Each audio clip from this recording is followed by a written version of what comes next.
इधर किसको उसके पास। Praise the Lord. आप सभी को जय मसीह की।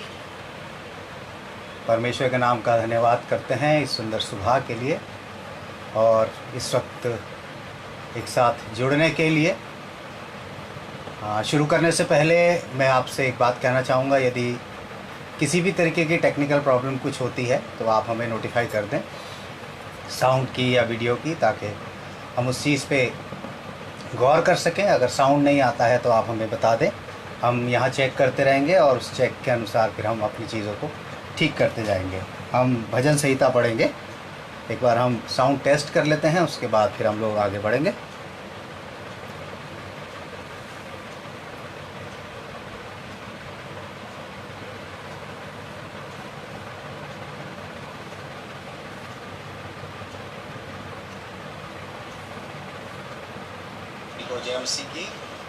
Praise the Lord. सब ठीक है। आइए हम लोग आगे बढ़ते हैं। भजन संहिता पढ़ेंगे हम।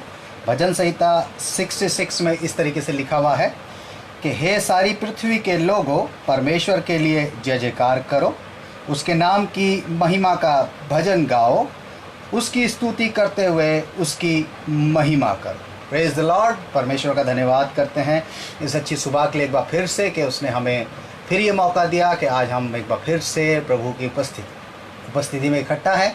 पिछले दिनों प्रभु ने हमें संभाल के रखा। जैसे कि हम सब जानते हैं कि हालात बहुत ख़राब चल रहे हैं, बहुत सी ऐसी चीज़ें हैं जो ख़राब हैं हम सब के लिए, लेकिन हम परमेश्वर का धन्यवाद इस बात के लिए करते हैं कि परमेश्वर हमें उन सब बीमारियों से, उन सब ऐसी चीज़ों से जो हमारे लिए अच्छी नहीं है, उनसे बचा के रखता है, क्योंकि ये उसका वादा है कि वो हमेशा हमारे साथ बना हुआ है।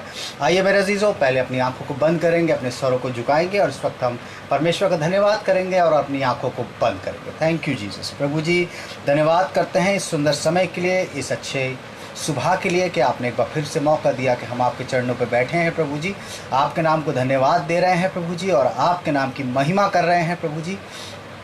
हाँ प्रभु जी, बेशक हम अपने घरों में हैं, एक साथ नहीं जुड़ पाते हैं प्रभु जी, हम एक कलीसियाई तौर पर नहीं बैठ पाते हैं एक जगह पर, लेकिन हम आपका धन्यवाद करते हैं कि हम आपकी उपस्थिति में निरंतर, आज की इस टेक्नोलॉजी के टाइम में भी आपने हमें इस योग्य कर दिया है कि हम एक दूसरे से जुड़ सकते हैं, आपके साथ संगति कर सकते हैं और आपके नाम को धन्यवाद दे सकते हैं। प्रभु जी, आज की आराधना आपके चरणों पर रखते हैं प्रभु जी। जितने लोग हमारे साथ जुड़ चुके हैं उन सब के लिए आपका धन्यवाद करते हैं, सब के लिए आपसे आशीष को चाहते हैं कि प्रभु जी आप अपनी दया, अपना अनुग्रह उन सब पर बना कर रखें प्रभु जी। हाँ प्रभु जी, होने दीजिए कि जितने लोग और भी हमारे साथ जुड़ने वाले हैं वो भी आपसे बहुत बरकत पाने वाले हो सके प्रभु जी। यदि किसी के मन में कोई भी सवाल है, कोई भी प्रश्न है प्रभु जी, जिसका उत्तर उसे नहीं मिल पा रहा है, तो आपसे विनती करते हैं, आपसे प्रार्थना करते हैं कि आप उसका उत्तर बने और उसका जवाब आप दें प्रभु जी। हाँ प्रभु जी, आज का हमारा गीतों का गाया जाना, वचन का पढ़ना, बोलना, सुनना और जो भी प्रार्थना है प्रभु जी हम आज आपके सम्मुख रखते हैं, वो सब आपको ग्रहण योग्य होने वाली हो सके। एक बार फिर से सभी जुड़ने वालों को आपके चरणों पर रखते हैं और जितने लोग जुड़ने वाले हैं उनको भी आपके चरणों पर रखते हुए इस विनती को मांगते हैं अपने उद्धारकर्ता प्रभु यीशु मसीह के नाम से, आमीन। आइए हम लोग एक गीत में शामिल होंगे। नीले आसमां के पार जाएंगे, मेरा यीशु रहता वहाँ।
भी वादा,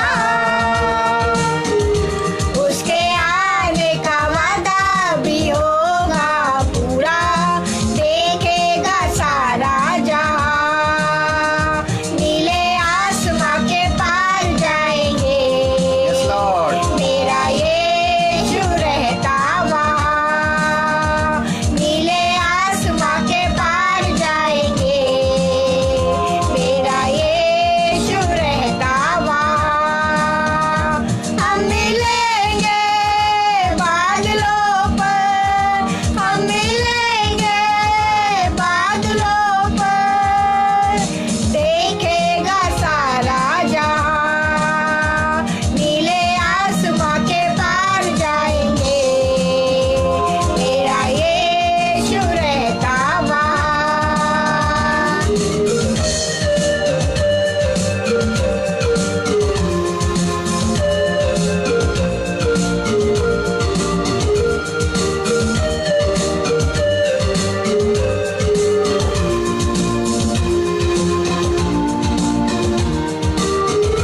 ये विश्वास है मेरा जो होगा पूरा, सपना ये मेरा न रहेगा अधूरा। ये विश्वास है मेरा,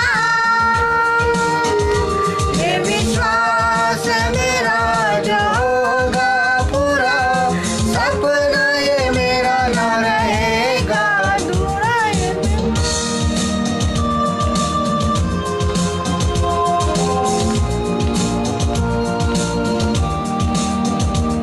नीले आसमां के पार जाएंगे। मेरा यीशु रहता वहाँ, ये बादलों पर, हम मिलेंगे बादलों पर, देखेगा सारा जहां, नीले आसमां के पार जाएंगे। मेरा यीशु रहता वहाँ।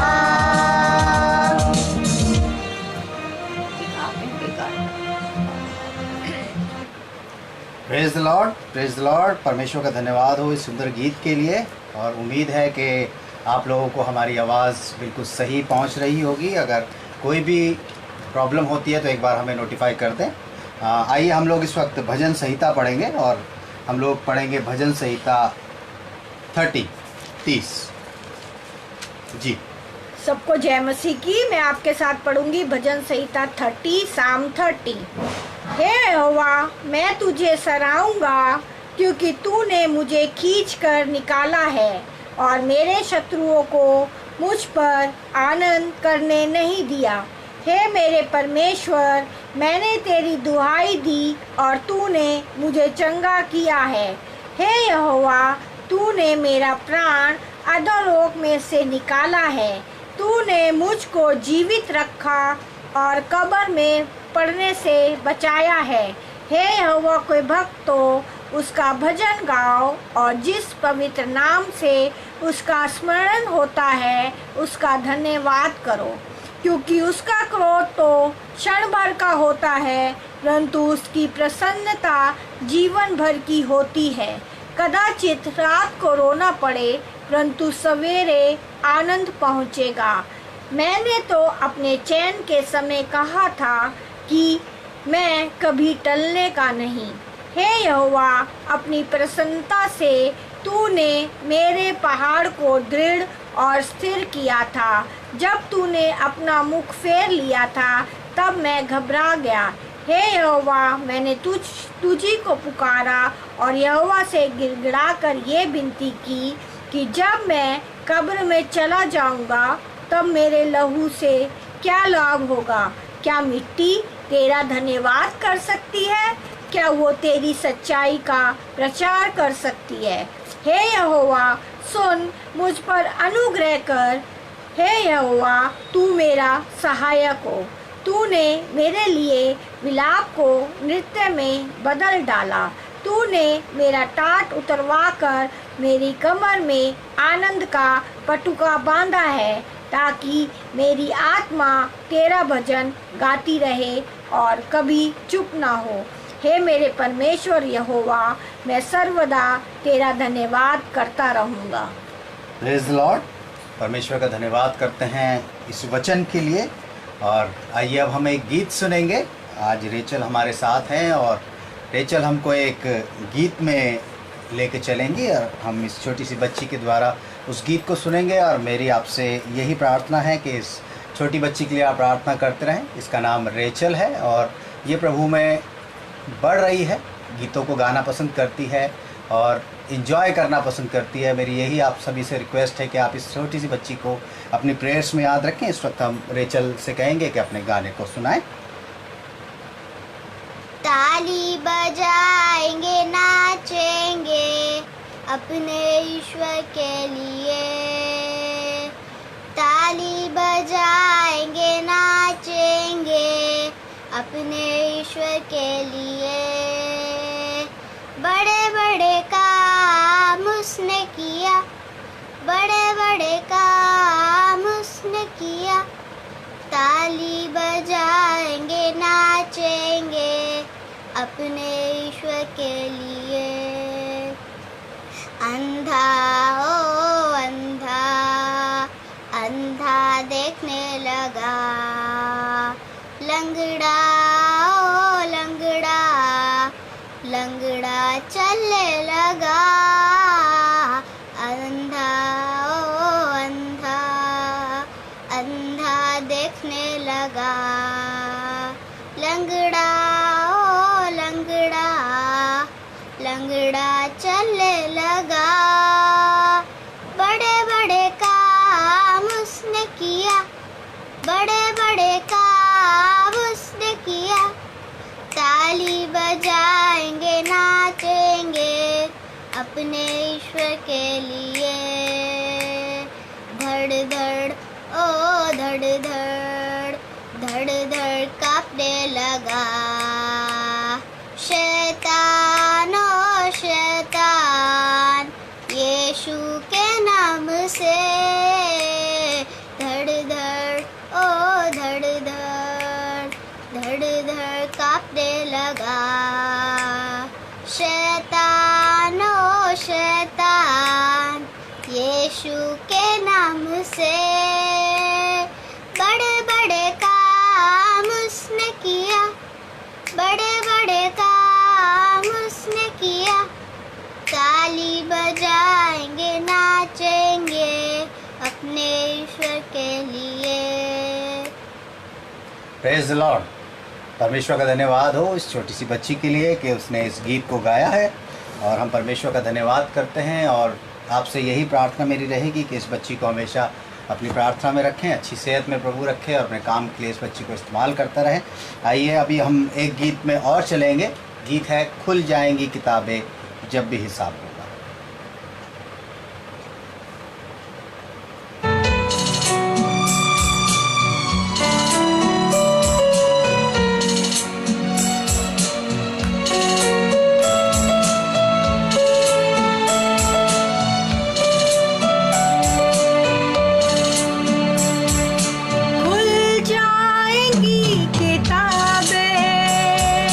जब भी हिसाब होगा।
इंसाफ का तराजू यीशु के हाथ होगा।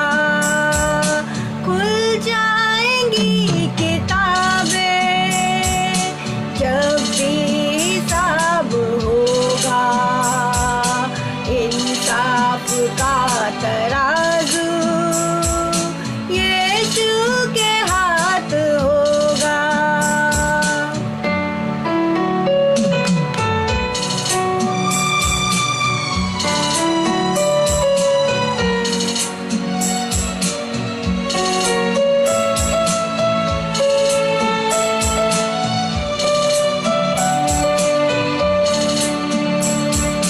आजा अभी भी मुड़कर यीशु बुला रहा है। आजा अभी भी मुड़कर यीशु बुला रहा है। वरना तू याद कर ले, वरना तू याद कर ले, तेरा ही नाश होगा। इंसाफ का तराजू यीशु के हाथ होगा। खुल जाएंगी किताबें जब भी हिसाब होगा। इंसाफ का तराजू यीशु के हाथ होगा। खुल जाएंगी किताबें भी हिसाब होगा।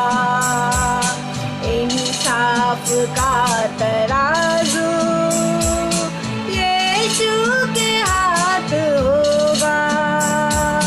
खुल जाएंगी किताबें। Praise the Lord. परमेश्वर का धन्यवाद हो इस सुंदर गीत के लिए। तो आइए अब अपनी आंखों को हम बंद करेंगे और अपने सरों को हम झुकाएंगे और प्रार्थना में चलेंगे। और उस प्रार्थना के दौरान हम अपने मनों को तैयार करें कि परमेश्वर हमें आज अपने वचन से क्या सिखाने वाला है। आइए अपनी आंखों को बंद करें, अपने सरों को झुकाएं।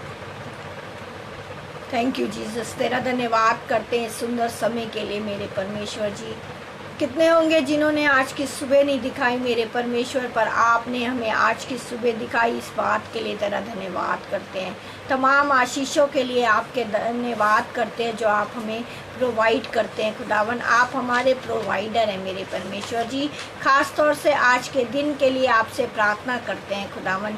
जब हम वचन को सुनने को तैयार हैं मेरे परमेश्वर, वक्ता को आपके हाथों में सौंपते हैं मेरे परमेश्वर जी। हाँ खुदावन, जो भी ये कलाम पेश करते हैं वो तेरी तरफ से होने वाला हो सके मेरे परमेश्वर जी। हाँ खुदावन, वचन उनका हो मेरे परमेश्वर, पर मुख आपका होने पाए मेरे परमेश्वर। हाँ खुदावन, इनको खुदावन जो भी ये बोले मेरे परमेश्वर वो हमारे मनों में 100 गुना फल लाने वाला हो सके खुदावन। हाँ खुदावन, खास तौर से आज अपने लिए दुआ करते हैं खुदावन। जितने भी हमें देख रहे हैं खुदावन, वो अपने मनों को कठोर ना करे खुदावन, पर अपने मनों को ठीक करे ताकि वो इस वचन को सुनने वाले हो सके और ग्रहण करने वाले हो सके मेरे परमेश्वर। आज का वचन हमारे जीवनों में बहुतायत से काम करने पाए मेरे परमेश्वर जी। पूरी इबादत को आज तेरे हाथों में सौंपती हूँ मेरे परमेश्वर जी। हाँ खुदावन, आपके मीठे नाम से मांगती हूँ, आमीन। Praise the Lord. सबको जय मसीह की। आप सभी जितने लोग हमारे साथ जुड़े हैं, प्रभु के नाम की तारीफ हो आप सभी के साथ। और मैं परमेश्वर का धन्यवाद करता हूं कि आप हर संडे हमारे साथ जुड़ते हैं और प्रभु के से आशीष को पाते हैं। और मैं आगे भी यही चाहूँगा कि इसी तरीके से हम आपस में जुड़ के प्रभु की महिमा करते रहें, प्रभु की तारीफ़ करते रहें। और आप मुझे अपने सुझाव ज़रूर भेजें कि हम क्या बेहतर कर सकते हैं और किस तरीके से अपनी आराधना को हम और बेहतर बना सकते हैं। आप हमें अपने सुझाव भेजें ताकि हम उन चीज़ों पे काम कर सकें, क्योंकि जब हम इस प्लेटफॉर्म पे काम करते हैं तो बहुत सी चीज़ों को हम नहीं कर पाते हैं। लेकिन अगर आप हमें सुझाव देंगे, अगर हमें पॉसिबिलिटीज़ होंगी, तो हम आपके लिए उन सब चीज़ों को करने की कोशिश करेंगे। क्योंकि हम चाहते हैं कि जब हम आराधना करते हैं तो हम सब एक दूसरे के साथ मिल के, सिर्फ ये ही ना हो कि हम यहाँ से बोलते रहें और आप सुनते रहें, नहीं, आप भी उसमें पार्टिसिपेट पूरी तरीके से करें, ताकि हमें लगे कि हम सब मिल के आराधना कर रहे हैं, मिल के प्रभु की तारीफ़ कर रहे हैं, मिल के प्रभु की प्रशंसा कर रहे हैं। मेरे अजीज़ों, हम चाहते हैं कि इसी तरीके से प्रभु हमें बढ़ाता जाए और हम सब प्रभु में रोज़ बरोज़ कुछ ना कुछ नया सीखते जाएं।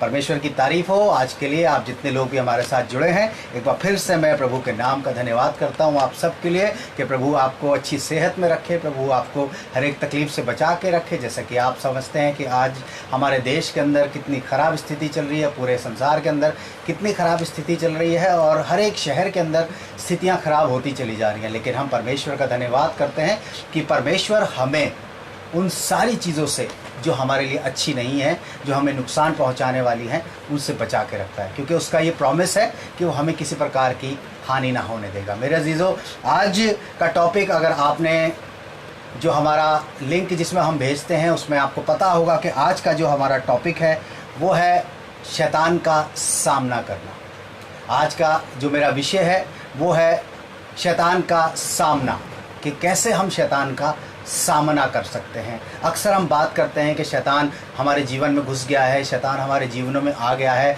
शैतान बहुत आयत से हमारे जीवन में काम कर रहा है। लेकिन क्या ये चीज़ पॉसिबल है कि शैतान आराम से हमारे जीवन में घुस जाए और हम उसको काम करने दें अपने जीवन में? यदि हम अपने आप को विश्वासी कहते हैं, यदि हम अपने आप को एक मसीही कहते हैं, तो मेरे अजीज़ों, इस चीज़ को समझना बहुत ज़रूरी है कि शैतान को हम कैसे हरा सकते हैं, उसका सामना हम कैसे कर सकते हैं। क्योंकि शैतान का सामना करना बहुत आसान है, कोई बहुत मुश्किल चीज़ नहीं है, क्योंकि ये बात हमें बाइबल सिखाती है। और आज का मेरा जो विषय है, आज का जो मेरा टॉपिक है वो यही है कि हम शैतान का सामना कैसे कर सकते हैं। मेरे अजीज़ों, एक आयत मेरे साथ निकाल लें, याकूब की पत्री उसका 4था अध्याय और उसकी 7वीं आयत। याकूब की पत्री उसका 4था अध्याय और उसकी 7वीं आयत हमें बड़ी साफ और बहुत अच्छी चीज़ हमें बताने की कोशिश करती है। जी हाँ, इसमें क्या लिखा हुआ है? इसलिए परमेश्वर के अधीन हो जाओ। यहाँ पे कहता है कि इसलिए परमेश्वर के अधीन हो जाओ और शैतान का सामना करो, और शैतान का सामना करो, तो वो तुम्हारे पास से भाग निकलेगा। वो तुम्हारे पास से भाग निकलेगा। इस आयत के अंदर 3 चीज़ें मेंशन की गई हैं। इसमें मेंशन किया गया है, पहली बात, कि परमेश्वर के अधीन हो जाओ। सबमिशन हमारे लिए बहुत ज़रूरी है मेरे अजीज़ों। दूसरी चीज़ जो इसमें हम देखते हैं वो लिखा हुआ है कि शैतान का सामना करो। और तीसरी चीज़ जो लिखी है, तो लिखा है कि वो तुम्हारे पास से भाग निकलेगा। लेकिन इस आयत के अंदर कोई चीज़ें हैं जो उनको आपस में जोड़ रही हैं।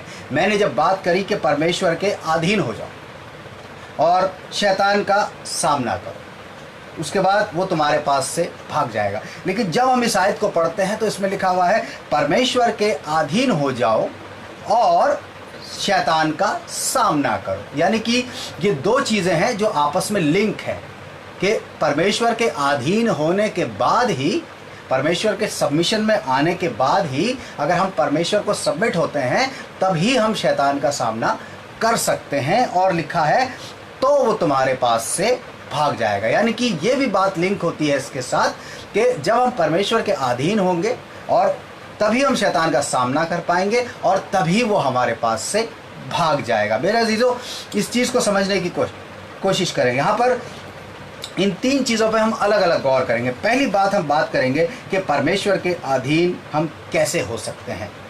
हम कैसे परमेश्वर के अधीन हो सकते हैं। सबमिट योरसेल्फ, कैसे, हाउ, हम परमेश्वर के अधीन कैसे हो सकते हैं। तो हम इस चीज़ को देखेंगे कि परमेश्वर के अधीन हम कैसे हो सकते हैं। मेरे साथ एक आयत निकाल लें, अय्यूब की पुस्तक उसका 22वां अध्याय और उसकी 21वीं आयत। मेरे अजीज़ों, कि हम परमेश्वर के अधीन कैसे हो सकते हैं। बाइबल हमें एक एक चीज़ के विषय में बहुत साफ साफ बताने की कोशिश करती है। बाइबल हमें एक एक चीज़ के बारे में बहुत क्लियर बताने की कोशिश करती है। अय्यूब की पुस्तक उसका 22वां अध्याय और उसकी 21वीं आयत। जी, उससे मेल मिलाप कर। बड़ा साफ बात यहाँ पे अय्यूब कह रहा है कि उससे मेल मिलाप कर, यानी किससे? परमेश्वर से, शैतान से नहीं। यहाँ पे लिखा है कि उससे मेल मिलाप कर, तब तुझे शांति मिलेगी। यहाँ पर बड़ा क्लियर बात उसने कह दिया कि submit to God and be at peace with him, यानी कि उसके साथ जब हम अपने आप को अधीन कर देंगे तभी शांति हमारे पास पहुंच पाएगी। अगर हम परमेश्वर के अधीन नहीं हैं मेरे अजीज़ों, तो हम अपने जीवन में शांति को नहीं पा सकते हैं। हम अपने जीवन में हमेशा अशांति रहेंगे, और वो अशांति हमें कौन देता है? वो शैतान देता है मेरे अजीज़ों। मैं आपको सिर्फ एक बात समझाना चाहूँगा कि जब आप परमेश्वर को समर्पित हो जाएंगे, परमेश्वर के अधीन हो जाएंगे, उसके सबमिशन में आ जाएंगे, तभी आपके जीवन में शांति आएगी, वरना आपका जीवन अशांतियों से भरा रहेगा। एक आयत और देखेंगे, इसमें पहला पत्रस उसका 5वां अध्याय और उसकी 6ठी आयत हमें बड़ी अच्छी बात बताती है कि किस तरीके से हम परमेश्वर के अधीन हो सकते हैं। पहला पत्रस उसका 5वां अध्याय और उसकी 6ठी आयत। अगर आप वहाँ पर बैठे हैं, अपनी बाइबल्स लेके बैठे हैं और अपने पास एक नोटबुक लेके बैठे, ताकि आप इस चीज़ को नोट कर लें कि जब भी आपको शैतान का सामना करना पड़े तो आपको ये चीज़ रिमाइंड रहे कि किस तरीके से आप सामना कर सकते हैं शैतान का। जी, इसलिए परमेश्वर के यहाँ बलवंत पर हाथ कहता के है, नीचे, इसलिए परमेश्वर के बलवंत हाथ के नीचे दीनता से रहो, दीनता से बने रहो। यहाँ पर लिखा हुआ है कि परमेश्वर के बलवंत हाथ के नीचे दीनता से बने रहो। मेरे अजीजों, हम बलवंत हाथ किसका होता है? हमारी किसके ऊपर उम्मीदें होती है? हम किस पे रिलाय करते हैं? आज की डेट में हम अपने रिश्तेदारों पे, या हम अपने सगे संबंधियों पे, या हम उनके ऊपर विश्वास ज़्यादा करते हैं जो अच्छे इन्फ्लुएंस में हैं या अच्छे वेल टू डू हैं। लेकिन हम एक चीज़ को भूल जाते हैं कि परमेश्वर के हाथ के नीचे, और वो कौन सा हाथ है? वो बलवंत हाथ है, वो मजबूत हाथ है मेरे अजीज़ों। वो कोई हल्का फुल्का हाथ नहीं है मेरे अजीज़ों, वो कोई कमज़ोर हाथ नहीं है मेरे अजीज़ों। वो हाथ है मजबूत, बलवंत हाथ है, वो स्ट्रॉन्ग हाथ है जो परमेश्वर का है। और वो कहता है कि उसके हाथ के नीचे दीनता से बने रहो, यानी कि हम्बल होके, यानी कि दीन होके, यानी कि बिल्कुल आराम से हम उसके हाथ के नीचे बने रहे हैं। जब हमें कोई चीज़ बताने की कोशिश करें तो हम उससे सुने। एक बलवंत हाथ है जो हमारी रक्षा करने को तैयार है मेरे अजीज़ों। एक मजबूत हाथ है जो हमें बचाने की कोशिश करता है मेरे अजीज़ों। यहाँ पर लिखा हुआ है, परमेश्वर के बलवंत हाथ के नीचे दीनता से बने रहो। यहाँ कहता है, humble yourself under God's mighty hand. जब हम माइटी की बात करते हैं मेरे जीरो, तो हमें बड़ी चीज़ की समझ आती है। माइटी का मतलब बहुत बड़ा, यानी कि ऐसा जो बहुत ही ज़्यादा बड़ा हो सकता है, जो हमें हर चीज़ से बढ़ा सकता है। माइटी कह सकते हैं हम, एक तरीके का पहाड़ माइटी कह सकते हैं हम, पर्वत को माइटी कह सकते हैं हम, किसी भी बहुत बड़ी चीज़ को, और उसको जो बलशाली होता है। यहाँ पर लिखा है माइटी हैंड, यानी कि बलवंत हाथ के नीचे दीनता से बने रहो। हमें दीन होके उसके हाथ के नीचे रहना है, उसकी बात को सुनना है, हमें उसके सबमिशन में रहना है मेरे अजीजों। और तीसरी आयत हम यहाँ पर देखेंगे, याकूब उसकी 4था अध्याय की 8वीं आयत हमें बताने की कोशिश करती है। जी हाँ, याकूब उसका 4था अध्याय और उसकी 8वीं आयत क्या कहती है? जी, परमेश्वर के निकट आओ। जी हाँ, बड़े साफ बातों में कहता है कि परमेश्वर के निकट आओ। मेरे अजीजों, आजकल की ये बड़ी समस्या है कि हम कहते हैं कि हम परमेश्वर को जानते हैं, हम परमेश्वर के सबमिशन में हैं, हम उसके हाथ के नीचे दीनता से बने हुए हैं, लेकिन जब बात आती है कि निकट आओ, तो हम परमेश्वर के निकट नहीं आ पाते हैं। हम परमेश्वर के निकट हम होते ही नहीं है। वो कहता है कि परमेश्वर के निकट आओ तो वो भी तुम्हारे निकट आएगा। तो वो भी तुम्हारे निकट आएगा। अगर आप दूर रहेंगे मेरे अजीजों, तो आप परमेश्वर को पुकारेंगे, आप चिल्लाएंगे, और अगर आप उसके पास दीनता से नहीं बने हुए हैं, तो अगर आप उसकी शांति को नहीं पा रहे हैं, तो मेरे अजीजों वो कैसे आपको बचा पाएगा? वो कहता है कि परमेश्वर के निकट आओ तो वो भी तुम्हारे निकट आएगा। अगर वो हमारे से दूर है, हम उसके पास आए, तो वो भी हमारी तरफ कदम को बढ़ाएगा मेरे अजीजों। अपना सबमिशन हमें करना है परमेश्वर के निकट आके मेरे अजीजों। अपना सबमिशन करना है हमें उसके बलवंत हाथ के नीचे दब के मेरे अजीजों। उसका अपना सबमिशन करना है हमें उससे मेल मिलाप करके मेरे अजीजों। हम इन चीज़ों को देखते हैं कि किस तरीके से हम परमेश्वर के अधीन हो सकते हैं। अब हम इस बात को समझेंगे कि परमेश्वर के अधीन होने का अर्थ क्या है। ये जो अधीन शब्द आया है, ये जो सबमिशन शब्द आया है, इसका बाइबल हमें क्या बताने की कोशिश करती है मेरे अजीजों। जब इस बात पे मैं अध्ययन कर रहा था, जब इस बात पे मैं मनन कर रहा था, तो जो ग्रीक लैंग्वेज की बाइबल है, जो यूनानी भाषा की बाइबल है, उसके अंदर इस शब्द को बड़े अच्छी तरीके से डिस्क्राइब किया गया है। अगर यूनानी भाषा की हम बाइबल पढ़ते हैं तो इसको दो भागों में डिवाइड कर दिया गया। एक शब्द को, अधीन शब्द को या सबमिशन को दो भागों में डिवाइड किया गया है, दो पार्ट उसके बना दिए गए हैं, जिसको हम बोलते हैं होपो और टेसो। होपो और टेसो, ये एक शब्द है होपोटेसो। लेकिन जब हम इसको तोड़ते हैं बीच में से, जब हम इसका संधि विच्छेद करते हैं, जब हम इसको ब्रेक करते हैं, तो ये दो शब्द बनते हैं होपोटेसो, यानी कि एक शब्द है ये होपोटेसो। लेकिन जब हम इसका अर्थ जानने की कोशिश करते हैं तो होपो का अर्थ है कि किसी के अंडर में रहना, किसी के अधीन में रहना, किसी के अधीन होके हमें रहना। होपो का अर्थ है किसी के अंडर में रहना, और टेसो का अर्थ है मेरे अजीजों अपने आप को किसी के अंडर में व्यवस्थित करना, यानी कि अरेंज करना। अगर हम इस शब्द को समझने की कोशिश करेंगे, हिंदी में हम सिर्फ सिंपल सी भाषा में बोल देते हैं अधीन, लेकिन जब हम रियल उसमें जाते हैं, जहाँ इसका ओरिजिन है, हम उसमें जाते हैं, तब हमें पता चलता है कि इस शब्द का मतलब क्या है।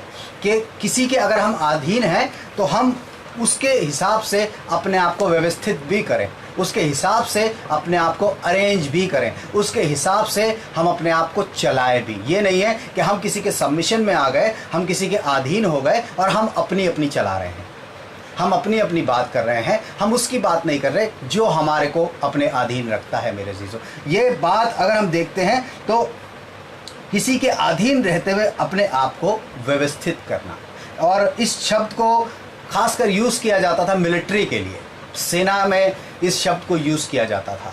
और जब हम मिलिट्री में इस शब्द को यूज़ करते थे तो वहाँ पर एक कमांडर के आदेश पर, एक कमांडर जो वहाँ पर होता है, एक कमांडर जब किसी को कमांड करता है, जो उसकी टुकड़ी होती है, जो उसकी सेना होती है, जब उसके सैनिकों को वो कमांड करता है तो वो उसके अनुसार, उसके सबमिशन में आके उसके तरीके से काम करते हैं। ये नहीं होता कि वो अपने तरीके से काम करें। उसके सबमिशन में आने के बाद ये नहीं होता जी हम इस तरीके से गोली चलाएंगे, हम इस तरीके से अपनी रक्षा करेंगे, हम इस तरीके से छुपेंगे। लेकिन जो कमांडर उनको बात कहता है वो उसी तरीके से उस चीज़ को फॉलो करते हैं। मेरे जीजो, इस शब्द को आप याद रखें, हैपोटोसो को आप याद रखें, ताकि ये शब्द आपको बताता रहे कि किस तरीके से हमें परमेश्वर के अधीन होना है। अपने परमेश्वर के अधीन होने का अर्थ हुआ कि हम अपने पुराने जीवन को छोड़ें। जब तक हम अपने पुराने जीवन को नहीं छोड़ेंगे मेरे अजीजों, जब तक एक सिविलियन होता है, एक साधारण व्यक्ति होता है, लेकिन जब फौज में जाता है, फौज में जाने के लिए उसको पहले ट्रेनिंग लेनी पड़ती है। वो वहाँ जाके ट्रेंड होता है, वहाँ जाके बहुत सी चीज़ें सीखता है, वहाँ जाके बहुत सी ऐसी चीज़ों को सीखता है जो एक आम आदमी के पास नहीं होती है। वो बैटल के लिए अपने आप को तैयार करता है, वो लड़ाई के लिए अपने आप को तैयार करता है मेरे अजीजों, और वो जाके अपने कमांडर के सबमिशन में रहता है, वो अपने कमांडर के अधीन रहता है, उसकी बातों को फॉलो करता है, उससे ही वो चीज़ों को सीखता है। अपने तरीके से चीज़ों को नहीं सीखता मेरे अजीजों, उससे ही वो चीज़ों को सीखने की कोशिश करता है। और जब वो उससे चीज़ों को सीखता है तो पता चलता है कि उसकी लाइफ चेंज हो रही है। वो बहुत सी नई चीज़ें सीखता है, लड़ाई के नए नए तरीके सीखता है, लड़ाई की नई नई विधियाँ सीखता है, जिससे वो उन दुश्मनों पर जो उसके ऊपर हावी होते हैं उन पे काबू पा सके। मेरे अजीजों, बाइबल में हमें सिखाना चाहती है कि हम अपने पुराने जीवन को, यानी कि जो हमारा सिविलियन लाइफ है, उसे छोड़कर हम एक सैनिक की ज़िंदगियों में आ जाएं। अपने जीवन को हम नए तरीके से परमेश्वर के अनुसार चलाएं। वो हमारा कमांडर है मेरे अजीजों, हमें उसके अधीन होना है, हमें हैपोटोसो के साथ चलना है। मेरे अजीजों, इस शब्द को ध्यान रखें कि हम अपने जीवन को परमेश्वर के अनुसार व्यवस्थित कर लें मेरे अजीजों, तब ही जाके हम सही मायने में परमेश्वर के अधीन हो पाएंगे। हमने पहली चीज़ देखी कि हम परमेश्वर के अधीन हमें होना है, क्योंकि जब हम इस आयत को पढ़ रहे थे, याकूब उसका 4था अध्याय और उसकी 7वीं आयत की जब हमने शुरुआत करी थी, तो लिखा है कि परमेश्वर के अधीन हो जाओ, परमेश्वर के अधीन हो जाओ। इन सब चीज़ों को करके हम परमेश्वर के अधीन हो सकते हैं, उसके बलवंत हाथ के नीचे दबे रह सकते हैं, उसके बलवंत हाथ के नीचे बने रह सकते हैं मेरे अजीज़ों, उसके साथ मेल मिलाप कर सकते हैं मेरे अजीज़ों, और उसके निकट आके उसके साथ हम उसके साथ अपने आप को सबमिट कर सकते हैं मेरे अजीजों। अगली चीज़ जो है इसमें लिखा है, और शैतान का सामना कर।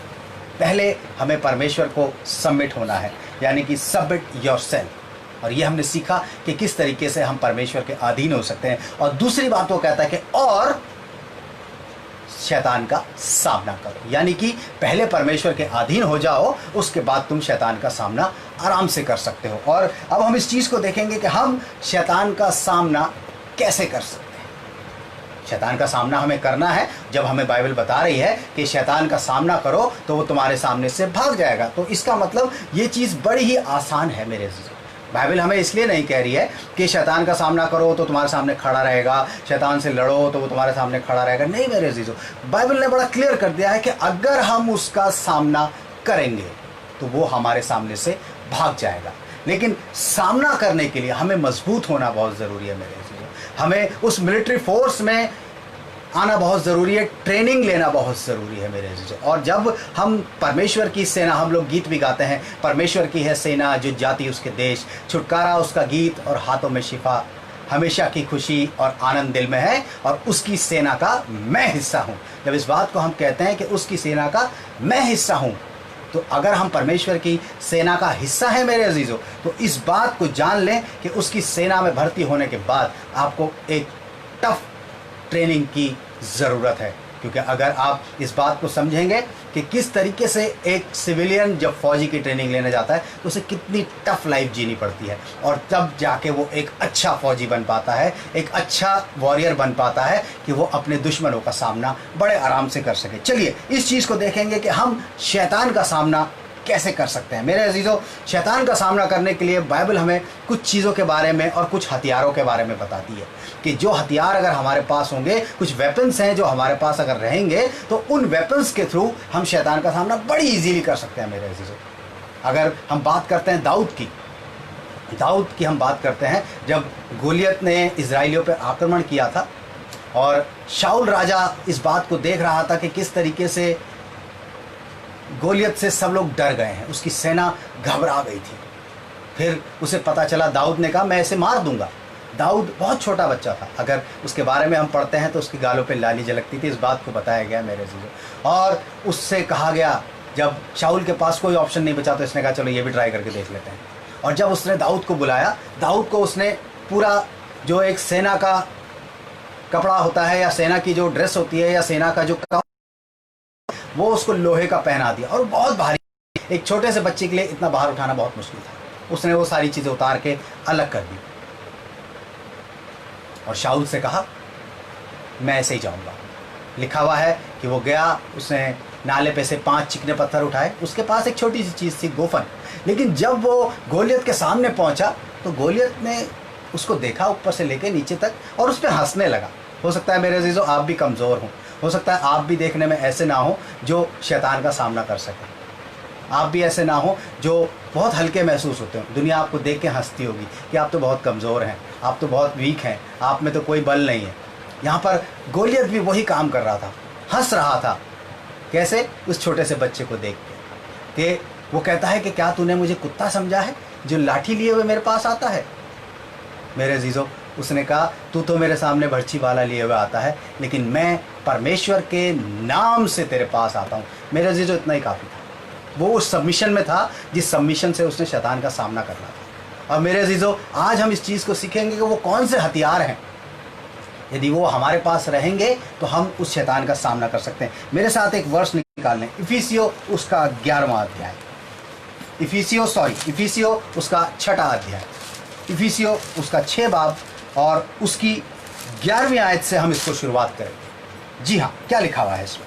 इफिसियो 6 उसकी 11वीं आयत, परमेश्वर के सारे हथियार बांध लो। यहाँ पर लिखा हुआ है कि परमेश्वर के सारे हथियार, यानी कि बहुत सारे हैं, एक नहीं है मेरे अजीज़ों। परमेश्वर के सारे हथियार बांध लो। जब बैटल पे जाते हैं, जब सैनिक भी जाता है तो उसके पास भी बहुत से हथियार होते हैं। गन्स होती हैं, गोलियां होती हैं, बम होते हैं, तलवारें होती हैं, चाकू होते हैं, बहुत तरीके के ऐसे वो होते हैं जिनसे वो अपने आप को सेव कर सकता है। यहाँ पर लिखा हुआ है कि परमेश्वर के सारे हथियार बांध लो। सारे बांधने, एक आधा भी नहीं छूटना चाहिए मेरे जीजू। सारे हथियार बांध लो।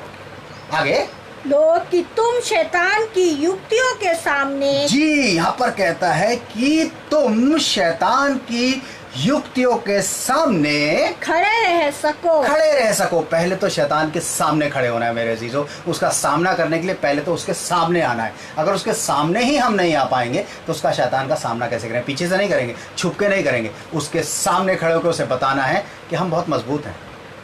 दाऊद पीछे से नहीं गया था, वो सामने से गया था। सामने से जाके उसने कहा कि मैं परमेश्वर के नाम से आता हूं। आपको भी उसके सामने जाना है। और यहां पर कहता है कि परमेश्वर के सारे हथियार बांध लो कि तुम शैतान की युक्तियों का सामना कर सको। मेरे अजीजों, शैतान की युक्तियों का सामना करने के लिए परमेश्वर के हथियार क्या है? आइए उन हथियारों को हम देखेंगे। जी, पहला हथियार कौन सा है? जो उसकी आगे की आयत से पढ़ना शुरू कर दें। जी प्लीज। क्योंकि हमारा ये मल्ल युद्ध, जी, क्योंकि वो पहले इस बात को बताने की कोशिश करता है कि ये हमारा जो युद्ध है वो हमारा नहीं है। जी आगे। हमारा मल्ल युद्ध, जी, और क्योंकि हमारा ये मल्ल युद्ध जी लहू और मांस से नहीं, लहू और मांस से नहीं है मेरे अजीजों। किसी की मतलब इस तरीके से समझने की कोशिश कीजिए कि हम किसी आदमी से नहीं लड़ रहे हैं, कि जिसके शरीर में जान है, जिसके शरीर में आत्मा है, हम उससे नहीं लड़ रहे हैं। जी आगे क्या कहता है? परंतु प्रधानों से जी, और अधिकारियों से जी, और इस संसार के अंधकार के हाकिमों से, और इस संसार के अंधकार के हाकिमों से, और उस दुष्टा की आत्मिक सेनाओं से है, और उस दुष्टा की आत्मिक सेनाओं से। जी, आत्मिक सेनाएं हैं मेरे अजीजों। जो दुष्ट की आत्मिक सेना है, सिंगल नहीं है, एक अकेला नहीं है वो। इस बात को जान लीजिए। उसके पास भी पूरी सेना है। उस पूरी बैटल का सामना आपने करना है। उस पूरी सेना का, उस टुकड़ी का सामना आपने करना है। एक लड़ाई लड़नी है। जी क्या कहता है वो? एक बार पढ़ दे दोबारा से इसको। क्योंकि हमारा ये मल्ल युद्ध लहू और मांस से नहीं, लहू और मांस से नहीं, परंतु प्रधानों से, जी हाँ, और अधिकारियों से, जी, और इस संसार के अंधकार के हाकिमों से। इस संसार के अंधकार के मेरे अजीज, रोशनी वाले नहीं है, अंधकार के हाकिमों से, और उस दुष्ट की आत्मिक सेनाओं से है, दुष्ट की आत्मिक सेना से है, जो आकाश में है। जो आकाश में मेरे अजीजों शब्द लिखा है, उस दुष्ट की आत्मिक सेनाओं से, सिंगल नहीं है। उसके पास भी बहुत सारी टुकड़ियां हैं, उसके पास भी बहुत सारी बैटल, लड़ाई लड़ने के लिए बहुत से लोग हैं उसके पास। हम भी एक गीत गाते हैं ना, सेनाओं का यहोवा हमारे संग संग है। उसके पास भी बहुत सी सेना है और उसकी सेना का हिस्सा हम है मेरे अजीजों। जी, जो आकाश में है, जी, जो आकाश में है, जी, इसलिए परमेश्वर के सारे हथियार बांध लो। जी हाँ, कि तुम बुरे दिन में सामना कर सको, तुम बुरे दिन में सामना कर सको। मेरे अजीजों, बुरे दिन में सामना करने के लिए शैतान जब हम पे हावी होता है तो हमें उसका सामना करना है। जी हाँ, चलिए अब हम उसके हथियारों को देखेंगे। 14वीं आयत में हथियार हमें बताए गए। 14वीं आयत से। जी, इसलिए सत्य से अपनी कमर कसकर, यहाँ पर बड़ी साफ सी बात उसने कह दी है, सत्य से अपनी कमर कसकर, यानी कि जो बेल्ट है वो आपकी ट्रुथ की होनी चाहिए, वो सच की होनी चाहिए, वो सच्चाई की होनी चाहिए। और इस बात को समझना बहुत ज़रूरी है मेरे अजीजों, वो सच है क्या जिससे हम अपनी कमर कसेंगे, जिससे हम अपनी कमर बांधेंगे। क्योंकि बेल्ट इसलिए यूज़ की जाती है ताकि हम टाइट रहें बिल्कुल। और यहाँ पर लिखा हुआ है कि सत्य से अपनी कमर कसकर। मेरे अजीजों, अगर हम प्रभु यीशु मसीह के जीवन को देखते हैं तो प्रभु यीशु मसीह ने हमसे एक बात कही थी कि मार्ग, सत्य और जीवन मैं ही हूँ। यानी कि वो जो सत्य है, वो जो सच है जिससे हमें कमर कसनी है, वो प्रभु यीशु मसीह है मेरे अजीजों। सबसे पहले प्रभु यीशु मसीह आपके पास होना चाहिए। उस पर आपको विश्वास करना पड़ेगा कि वो सच है मेरे अजीजों, कोई झूठ नहीं है मेरे अजीजों, वो सच है और वो ही आपको लड़ने के लिए आगे लेके चलेगा। यहाँ पर कहता है कि सत्य से अपनी कमर कसकर, आगे जी, कसकर और धार्मिकता की झिलम पहनकर। दूसरी चीज, एक तो आपने बेल्ट ले ली सच्चाई की, प्रभु यीशु मसीह को आपने बेल्ट के तरीके से अपने को बांध लिया। दूसरी चीज कहता है कि धार्मिकता की झिलम, यानी कि धार्मिकता की झिलम आप सब जानते हैं, जो आगे लगाई जाती है, जिससे किसी चीज़ में, अगर इंग्लिश में बोला जाए तो बुलेट प्रूफ जैकेट भी हम उसको कह सकते हैं। और इंग्लिश में एक वर्ड आता है ब्रेस्ट प्लेट, उसको हम कहते हैं। जो ब्रेस्ट प्लेट होती है वो हम अपने आप में हम उस चीज़ को देख सकते हैं मेरे अजीजों कि किस तरीके से वो हमारी रक्षा करती है। यहाँ पर लिखा है धार्मिकता की झिलम, जी, और अगर धार्मिकता की झिलम के बारे में हम देखना चाहेंगे तो हम भजन संहिता में चलते हैं। भजन संहिता उसका 34वां अध्याय और इसकी 19वीं आयत। जी उसको मार्क करके रखें, उसको हटाए ना।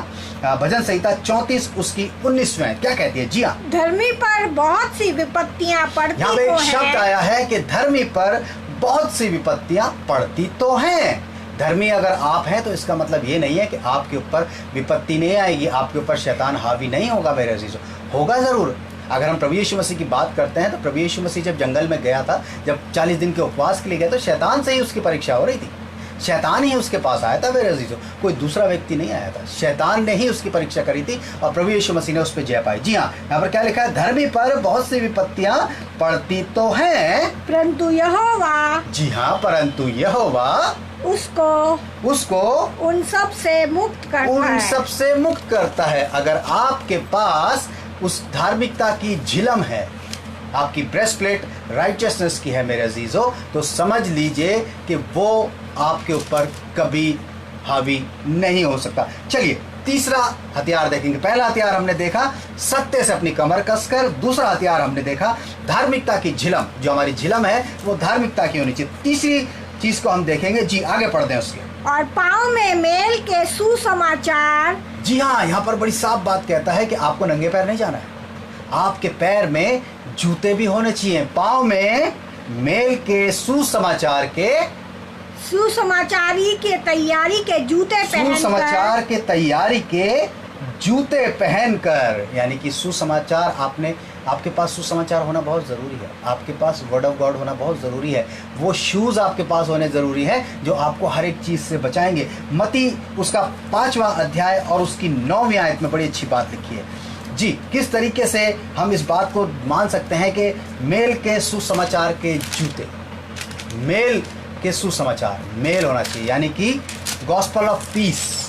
जी हाँ, जब हम मेल करवाते हैं किसी से। जी हाँ, मती उसका 5वां अध्याय और उसकी 9वीं आयत क्या कहती है? जी हाँ, धन्य है वे जो मेल कराने वाले जी हाँ, हैं। यहाँ पे लिखा है धन्य है वे जो मेल कराने वाले हैं। मेरे अजीजों, आपको पता होगा बहुत से लोग मेल करवाने वाले नहीं होते, सिर्फ फूट पड़वाने वाले होते हैं। उनके पास कुछ नहीं होता कि इधर की बात उधर, उधर की बात इधर, इधर की बात उधर, और वो फूट पड़वा देते हैं। और शैतान यही चाहता है कि हम आपस में एक दूसरे में फूट डालें और आपस में लड़ाई करते रहें, एक दूसरे के प्रति बेकार की बातों को सुनते रहें, एक दूसरे के प्रति हम उन बातों को सुनते रहें जो अच्छी नहीं है। लेकिन यहाँ पर हमें उस तलवार, उस एक हथियार को और अपने साथ ले लेना है जिसका नाम है मेल के सुसमाचार के जूते। आपके पैर के अंदर मेल का सुसमाचार होना चाहिए। जब भी आप कहीं जाते हैं तो वो आपके पास होना चाहिए। जब भी किसी के पास बैठते हैं, जब भी किसी के साथ आप बात करते हैं तो आप मेल की बात करें। ऐसी बात ना करें, किसी में लड़ाई या फूट की बात ना करें, हमेशा मेल मिलाप की बात करें। और बाइबल हमें इस बात को बताती है कि धन्य है वे जो मेल कराने वाले हैं। उनको धन्य बता दिया गया है, ब्लेसेड बताया गया है उनको। परमेश्वर का वचन हमें सिखाता है कि वो धन्य है। मेरे अजीजों, ये हथियार भी हमें साथ लेके चलना है। जी आगे चौथा हथियार क्या है उसका? जी हाँ, और इन सब के साथ, जी हाँ, इन सब के साथ विश्वास की ढाल जी हाँ, लेकर, इन सब के साथ विश्वास की ढाल। ये चीज़ें तो बहुत अच्छी हैं। आपके पास प्रभु यीशु मसीह है। जी, हम प्रभु यीशु मसीह को मानते हैं, बहुत अच्छी बात है। और आप कहते हैं कि हम धर्मी भी हैं, बहुत अच्छी बात है। और आप इस बात को भी कहते हैं कि जी हम तो मेल करवाने वाले हैं। लेकिन सबसे अच्छी बात यहाँ पर आई है विश्वास की ढाल, यानी कि विश्वास, शील्ड ऑफ फेथ।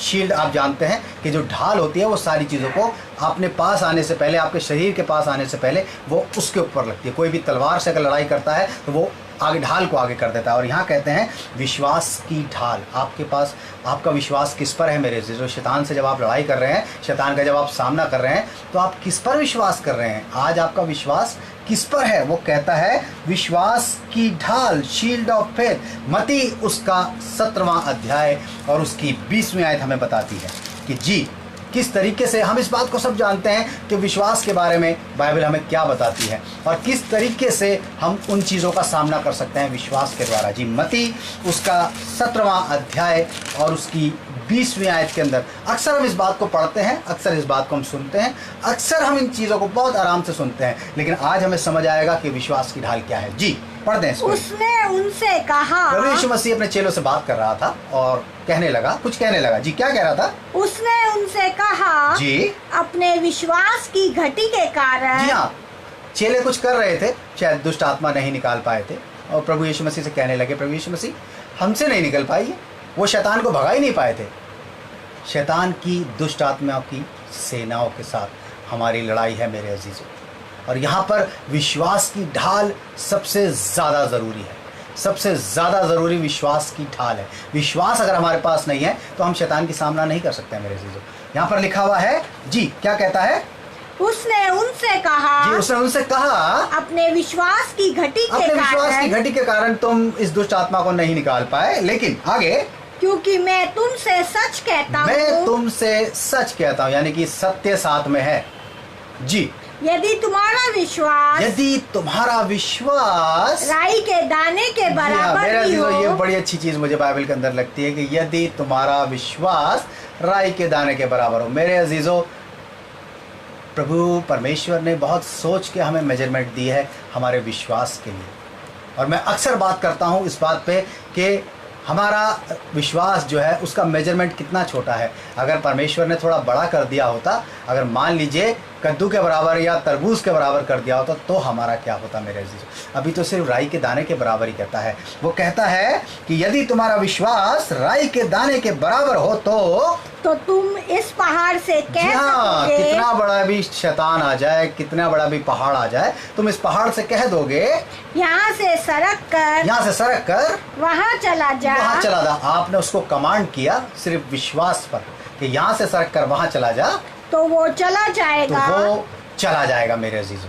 साफ बात है। अगर आपके पास विश्वास की ढाल है, शील्ड ऑफ फेथ है मेरे अजीजों, तो ये आपके जीवन में हमेशा बहुत अच्छा काम करने वाली है। शैतान को रोकने के लिए, शैतान का सामना करने के लिए इस हथियार की भी जरूरत है। जी एक और चीज देखेंगे हम इसमें, आगे क्या लिखा हुआ है? और कोई बात तुम्हारे लिए असंभव न होगी। वापस आ जाए इफिसियों 6 में और उसकी आगे से पढ़ दें, उसकी 17वीं आयत से पढ़ दें। जी और उद्धार का टोप। जी हाँ, यहाँ पर एक और चीज है, उद्धार का टोप, यानी कि हेलमेट ऑफ सल्वेशन। आपके पास उद्धार होना बहुत जरूरी है। प्रभु यीशु मसीह का उद्धार का सुसमाचार आपके पास होना जरूरी है। आप उद्धार पाए व्यक्ति होने बहुत जरूरी है।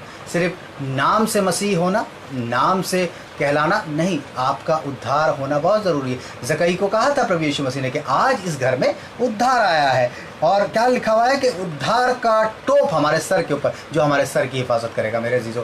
क्योंकि यहाँ भी गोली लग सकती है, यहाँ भी तलवार से हमला कर सकता है, वो किसी भी तरीके से हम पे हमला कर सकता है। प्रभु यीशु परमेश्वर हमें बताता है कि हमें अपने आप को पूरा कवर करना है, और इन सब चीज़ों से हम कवर करके चल रहे हैं। जी हाँ, और यहाँ पर अभी हमने अपना फ्रंट कवर किया था, अब वो बता रहा है कि हमें अपना फेस और सर कैसे कवर करना है। कहता है कि हेलमेट ऑफ साल्वेशन, उद्धार का टोप। जी अगली बात क्या कहता है वो? और आत्मा की तलवार। यस, अब लड़ने के लिए भी तो आपको कुछ चाहिए। अभी तक तो आप अपने आप को कवर कर रहे थे, लेकिन अब आपके हाथ में एक तलवार है, अब आपके हाथ में एक ऐसा वेपन है जिससे आप उससे लड़ाई कर सकते हैं। यहाँ पर कहता है कि आत्मा की तलवार, सोर्ड ऑफ द स्पिरिट। मेरे अजीजों, पवित्र आत्मा की तलवार आपके पास होनी बहुत ज़रूरी है। और पवित्र आत्मा की तलवार के बारे में अगर हम जानेंगे, प्रेरितों का काम उसका पहला अध्याय और उसकी 8वीं आयत। जी बड़ी अच्छी बात इस पर लिखी हुई है, प्रेरितों का काम उसका पहला अध्याय और उसकी 8वीं आयत। जी हाँ, क्या लिखा हुआ है इसमें? क्या बताता है हमें वचन कि किस तरीके से इस तलवार का हम उपयोग करेंगे, ये तलवार हमें कैसे मिलेगी? जी हाँ, परंतु जब पवित्र आत्मा, यहाँ पर लिखा है परंतु जब पवित्र आत्मा तुम पर आएगा, यानी कि आपके पास अगर होली स्पिरिट है, अगर वो तलवार आपके पास है तो तुम पर आएगा। जी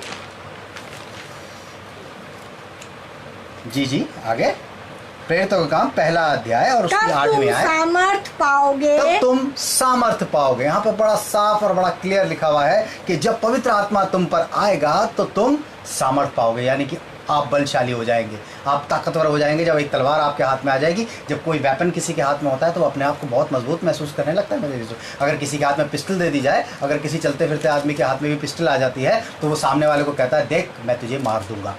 उसके अंदर अपने आप ही एक करेज आ जाता है, उसके अंदर अपने आप ही एक हियाब बन जाता है। और यहाँ पर वो कहता है कि यहाँ पर पवित्र आत्मा की तलवार हमारे लिए ज़रूरी है। और लिखा हुआ है कि जब पवित्र आत्मा तुम पर आएगा तो तुम सामर्थ पाओगे। मेरे अजीज़ों, हम सामर्थ से भर जाएंगे, हम उस बल से भर जाएंगे जिससे हमें शैतान का सामना करना है। मेरे अजीज़ों, बहुत सारे हथियार हैं, एक हथियार हम जल्दी जल्दी देख लेंगे। जी हाँ, उसके आगे क्या लिखा हुआ है? इफिसियो में ही आ जाए वापस। इफिसियो की, जी हाँ, 17वीं आयत को कंप्लीट कर दें। और उद्धार का टोप जी, और उद्धार का टोप। आत्मा की तलवार जी। जो परमेश्वर का वचन है। और जो परमेश्वर का वचन है, यानी कि वर्ड ऑफ गॉड भी हमारे पास होना बहुत ज़रूरी है। मेरे से ऐसे ही नहीं निकल जाना है कि शैतान, जब हम प्रभु यीशु मसीह के बारे में जानते हैं कि जब शैतान जंगल में प्रभु यीशु मसीह के पास गया था तो उसने बोला कि पत्थर से कह दे रोटी बन जाए। लेकिन प्रभु यीशु मसीह ने इस बात को इस तरीके से कहा कि लिखा है। कहाँ लिखा है? पवित्र शास्त्र में लिखा है मेरे अजीजों कि मनुष्य केवल रोटी से ही नहीं परंतु हर एक उस वचन से जो परमेश्वर के मुख से निकलता है जीवित रहता है। और यहाँ पर भी हम देखते हैं कि वर्ड ऑफ गॉड का होना हमारे लिए बहुत ज़रूरी है। दाऊद हमें एक बात बताने की कोशिश करता है, भजन संहिता 119 उसकी 5वीं आयत है, उसमें इस तरीके से लिखा हुआ है मेरे अजीजों कि तेरा वचन मेरे पाँव के लिए दीपक और मेरे मार्ग के लिए उजियाला है। मेरे अजीजों, वो उस वचन को कहता है कि तेरा वचन मेरे पाँव के लिए दीपक, वो रोशनी दिखाने वाला है मेरे अजीजों। और कहता है रोशनी देता है, वो उजियाला कर देता है, रोशनी बचा देता है। हर जगह जहाँ भी आप जाएंगे आपके पास वर्ड ऑफ गॉड होना बहुत ज़रूरी है, परमेश्वर का वचन होना ज़रूरी है। तभी मेरे अजीजों, तभी आप परमेश्वर के इन सभी हथियारों के द्वारा शैतान का सामना कर पाएंगे। एक आखिरी हथियार हम और देखेंगे। जी हाँ, आखिरी हथियार और मेरे साथ निकाल लें, जो आपको मिलेगा इसी में ही। उसकी 18वीं आयत क्या कहती है? जी, हर समय और हर प्रकार से आत्मा में प्रार्थना और विनती करते रहो। मेरे अजीजों, बड़ी अच्छी बात हम यहाँ देखते हैं, लिखा है कि हर समय, लिखा है praying in all times in spirit, यानी कि आत्मा में प्रार्थना हमें हर टाइम करती रहनी है, हर टाइम करते रहना है। गतसमनी बाग के बारे में पिछली बार हम बात कर रहे थे, उस आयत को भी हमने पढ़ा था जहाँ पर प्रभु यीशु मसीह अकेले में प्रार्थना करने गया था। चेलों को कहा था जागते रहना कि जब तक मैं प्रार्थना करके ना आ जाऊँ। प्रभु यीशु मसीह जब प्रार्थना करके आते हैं तो अपने चेलों को सोता हुआ पाते हैं और आके कहते हैं कि जागते रहो और प्रार्थना करते रहो कि तुम परीक्षा में ना पड़ो। मेरे अजीज़ों, अगर हम प्रार्थना नहीं करेंगे तो हम परीक्षा में पड़ जाएंगे, शैतान फ़ौरन हमारे आगे आ जाएगा, शैतान हमारे सामने खड़ा हो जाएगा आके। और अगर हमारे पास ये सब हथियार नहीं होंगे तो हम किस तरीके से शैतान का सामना कर पाएंगे। मेरे अजीज़ों, आज हमने इन हथियारों को देखा। इफिसियो उसका 6वां अध्याय और उसकी 11वीं आयत से 18वीं आयत तक के सारे अध्याय, ये सारे हथियार हैं मेरे अजीज़ों। अगर हम इन हथियारों को अपने साथ लेके चलेंगे मेरे अजीज़ों, तो आप हमेशा शैतान का सामना बड़े आराम से कर पाएंगे। चलिए, हमने 2 चीज़ें देखी कि परमेश्वर के अधीन हो जाओ और शैतान का सामना करो। अब हम देखेंगे उस तीसरी चीज़ को जिसमें लिखा है कि तो वो तुम्हारे सामने से भाग जाएगा। मेरे अजीज़ों, आप परमेश्वर के अधीन हो गए, बहुत अच्छी बात, आपने सारे हथियार ले लिए, बहुत अच्छी बात। और अब शैतान को आपके सामने से भागने की ज़रूरत है मेरे अजीज़ों। और अब शैतान को आपके सामने खड़े रहने की हिम्मत नहीं होगी। जब इतने सारे हथियार आपके पास वो देखेगा, तलवार देखेगा, आपकी झिलम देखेगा, आपका हेलमेट देखेगा, आपके जूते देखेगा, आपकी बेल्ट देखेगा, सब चीज़ें वो आपके पास देख लेगा। जब आपके पास वो सब देखेगा, प्रार्थना देखेगा, आपके पास पवित्र आत्मा देखेगा, तो वो आपके सामने कैसे खड़े हो सकता है। और चलिए, इस चीज़ को हम समझेंगे कि वो आपके सामने से कैसे भाग जाएगा। जी, मत्ती उसका 4वां अध्याय और उसकी 11वीं आयत। जी हाँ, उसमें कुछ लिखा हुआ है। प्रभु यीशु मसीह के पास शैतान आ गया था जब प्रभु यीशु मसीह जंगल में था। मत्ती उसका 4वां अध्याय, जी, उसकी 11वीं आयत। जी हाँ, क्या लिखा हुआ है इसमें? तब शैतान उसके पास से चला गया। प्रभु यीशु मसीह ने उसको जवाब दे दिया, भाई ऐसा है कि जितनी बातें तू मेरे से कर रहा है उन सब के विषय में वचन हमें ये बोलता है। वो कोड करता गया, वो कहता है लिखा है, वो कह रहा है लिखा है, वो कह रहा है लिखा है, वो कह रहा है लिखा है। और लिखा है कि तब शैतान उसके पास से चला गया। कैसे चला गया? चलिए, इस चीज़ को समझना बहुत ज़रूरी। शैतान आपके पास है, आपके पास हथियार भी हैं, सब कुछ है आपके पास, आप परमेश्वर के अधीन भी हैं, लेकिन शैतान आपके पास से जाएगा कैसे? वो तो अभी सामने खड़ा है, क्योंकि वो भी लड़ाका है, वो भी एक लड़ाई लड़ने वाला है, उसकी सेना में भी बहुत से लोग हैं, वो भी लड़ाई लड़ने को तैयार है। दोनों आप आमने सामने हैं, और जब दोनों बराबर के लड़ाई वाले होते हैं तो कोई हटने को तैयार नहीं है, लेकिन हटाने के लिए कुछ करना पड़ता है। जी, मरकुस उसका 8वां अध्याय और उसकी 33वीं आयत। इसमें बड़ी अच्छी आयत, मैं जब इसको पढ़ रहा था मुझे बड़ा अच्छा लगा इसको पढ़ के। मरकुस उसका 8वां अध्याय और उसकी 33वीं आयत। देखिए, इसमें प्रभु यीशु मसीह ने एक बहुत अच्छा काम किया है। अगर हम वो काम करते हैं तो शैतान हमारे सामने टिक ही नहीं सकता। मरकुस उसका 8वां अध्याय और उसकी 33वीं आयत। जी, क्या लिखा हुआ है? 33 वर्ष। परंतु उसने फिर कर अपने चेलों की ओर देखा। अपने चेलों की ओर देखा। प्रभु यीशु मसीह कुछ कह रहे थे, अपने चेलों से बात कर रहे थे, और अचानक कुछ एक ऐसी चीज होती है जो प्रभु यीशु मसीह को अच्छी नहीं लगी। जी, क्या लिखा हुआ है? परंतु उसने फिर कर अपने चेलों की ओर देखा। जी हाँ, उसने फिर कर अपने चेलों की ओर देखा और पतरस को झिड़क कर कहा, हे शैतान। समझ लीजिए मेरे जो पतरस कौन था? प्रभु यीशु मसीह का चेला था, उसका सबसे अजीज चेला था। लेकिन यहाँ पर प्रभु यीशु मसीह कहता है कि पतरस से उसने कहा कि क्या कहा? जी, हे शैतान, मेरे सामने से दूर हो जा। मेरे सामने से दूर हो जा। इसमें एक शब्द बड़ा अच्छा आया है, उसमें लिखा हुआ है कि प्रभु यीशु मसीह ने पतरस को झिड़क कर कहा। पतरस को झिड़क कर कहा कि हे शैतान, मेरे सामने से। वो शैतान को झिड़क रहा था, वो पतरस को नहीं झिड़क रहा था, क्योंकि पतरस के अंदर शैतान समा गया था। और जब तक हम शैतान को झिड़केंगे नहीं, मेरे अजीजों, वो आपके सामने ऐसे नहीं आ जाएगा कि 2 सींग उसके निकल रहे हो, कोई लंबी सी पूंछ हो, लंबी सी जीभ निकल रही हो, काले रंग का हो, अजीब सा दिखाई देता हो। ऐसा नहीं होगा मेरे अजीजों। शैतान जब भी आएगा तो किसी ना ऐसे रूप में आएगा जो शायद आपके अपने हों, जो शायद आपके अपने अजीज़ हों, जो शायद आपके बहुत प्यार करने वाले हों। हो सकता है उनके रूप में शैतान आपके सामने आ जाए, और आप उनका सामना कैसे करेंगे? यहाँ पर प्रभु यीशु मसीह ने पतरस को कहा, लिखा है कि पतरस को झिड़क कर कहा, झिड़क दिया उसने, कहा हे शैतान, मेरे सामने से दूर हो जा। आप समझ सकते हैं कैसे झिड़का जाता है किसी को। मुझे आपको बताने की ज़रूरत नहीं है कि शैतान आपके सामने से कैसे भागेगा, जब तक कि आप उसको झिड़केंगे नहीं। आपके पास हथियार हैं, आपके पास आप पूरे लैस हैं, और जैसे ही वो आपके सामना करता है आप उसको झिड़क दे, हट मेरे सामने से दूर हो जा, तू मेरे आगे टिक नहीं सकता। उसको डिस्करेज कर दे। आपका ही आप बंदा होना चाहिए। उसको आप बिल्कुल ऐसे कर दे कि जैसे वो कुछ है ही नहीं आपके सामने नहीं टिक पाएगा मेरे अजीजों। और यहाँ पर लिखा हुआ है, पतरस को उसने झिड़क कर कहा, हे शैतान, मेरे सामने से दूर हो जा, मेरे सामने से दूर हो जा। मेरे अजीजों, इसी तरीके से आपको शैतान का सामना करना है। और इसी तरीके से अगर आपने, शैतान आपके सामने आ गया, आपके सामने खड़ा है कि चल भाई हम लड़ लेते हैं, तेरे पास भी तलवार है, मेरे पास भी तलवार है, नहीं, आप नहीं उस पर हावी हो पाएंगे। लेकिन सबसे पहले आपको उसका हियाब तोड़ना पड़ेगा, आपको उसे झिड़कना पड़ेगा कि हट, तू मेरे आगे कुछ नहीं है, तू बेकार है, तू तो मेरे से वैसे ही हार जाएगा, चल भाग जाए यहाँ से।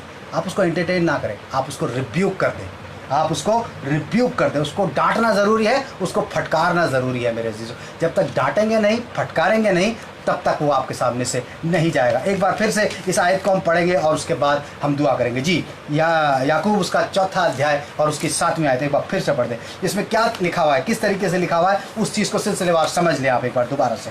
याकूब उसका 4था अध्याय और उसकी 7वीं आयत में इस तरीके से लिखा हुआ है कि परमेश्वर के अधीन हो जाओ। मेरे अजीजों, पहला स्टेप परमेश्वर के अधीन होना है। दूसरा स्टेप, और शैतान का सामना करो।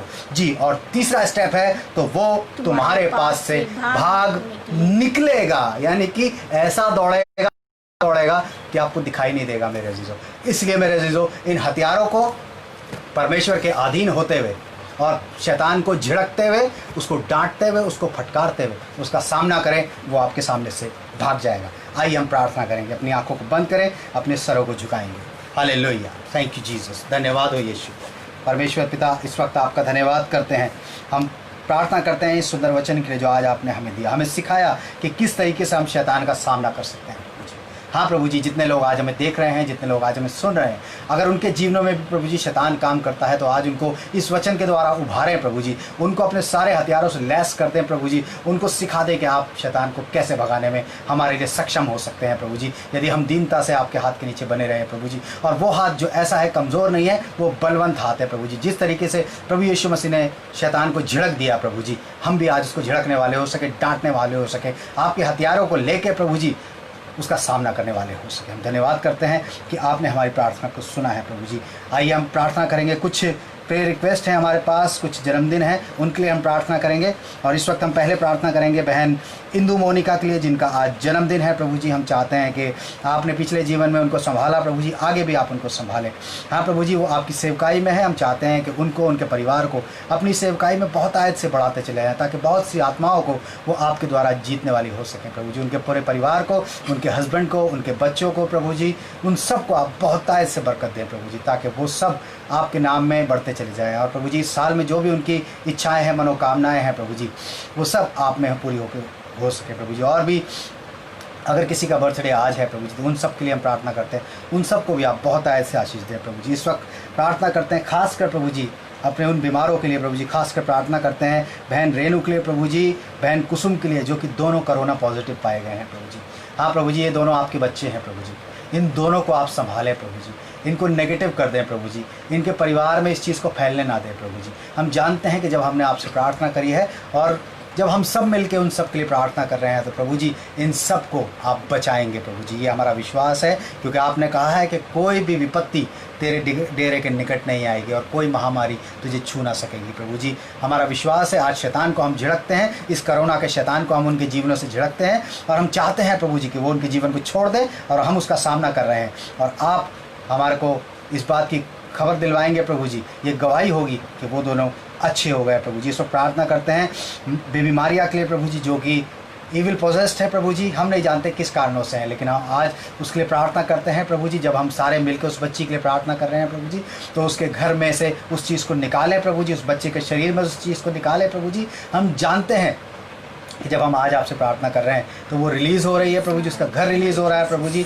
और उसका परिवार रिलीज़ हो रहा है प्रभु जी। उसके मम्मी पापा को, उसके भाई बहनों को, उन सब को प्रभु जी, उन सब चीज़ों से रिलीज़ कर दें। उस घर के अंदर प्रभु जी एक शांति का माहौल बने प्रभु जी, ताकि वो बच्ची मारिया प्रभु जी आपके नाम से ब्लेस हो सके और वो आप में बढ़ते चले जाएं प्रभु जी। हमारा विश्वास है कि आपने हमारी प्रार्थना को सुना है प्रभु जी। इस वक्त प्रार्थना करते हैं भाई मुन्नी लाल के लिए, जिनकी कमर में दर्द है प्रभु जी, उनको भी आप चंगाई दें प्रभु जी। सिस्टर लता के लिए, जिनको डायबिटीज़ है प्रभु जी, उनको भी आप चंगाई दें।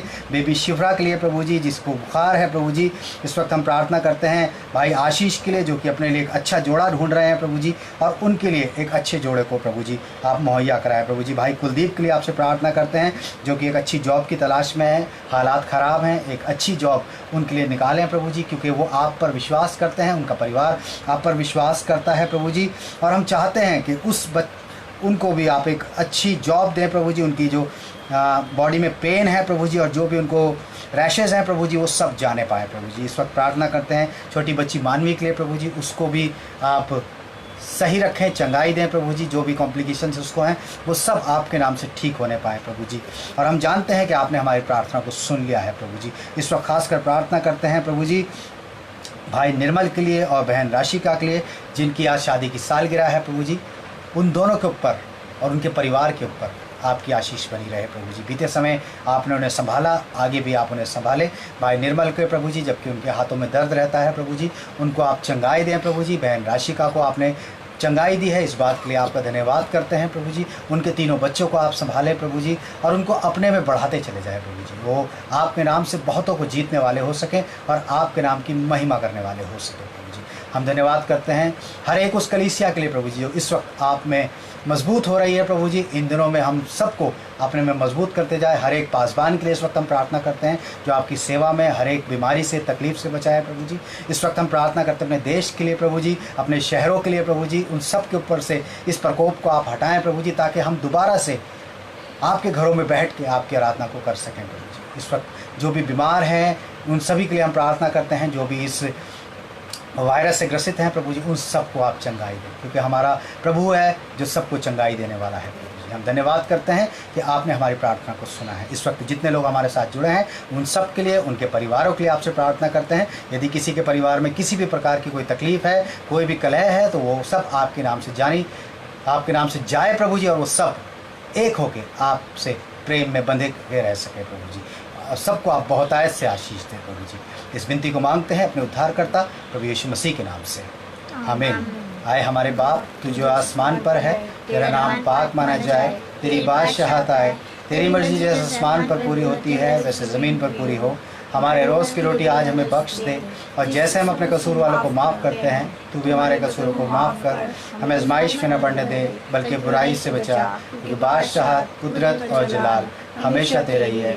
आमीन। और अब हमारे प्रभु यीशु मसीह का अनुग्रह, परमेश्वर पिता का प्रेम और पवित्र आत्मा की सहभागिता हम सब के साथ और जितने लोग हमारे साथ जुड़े हैं उन सभी के साथ, और जितने लोगों के लिए हमने प्रार्थना करी है उन सब के साथ अब से लेके हमेशा तक होती रहेगी। आमीन।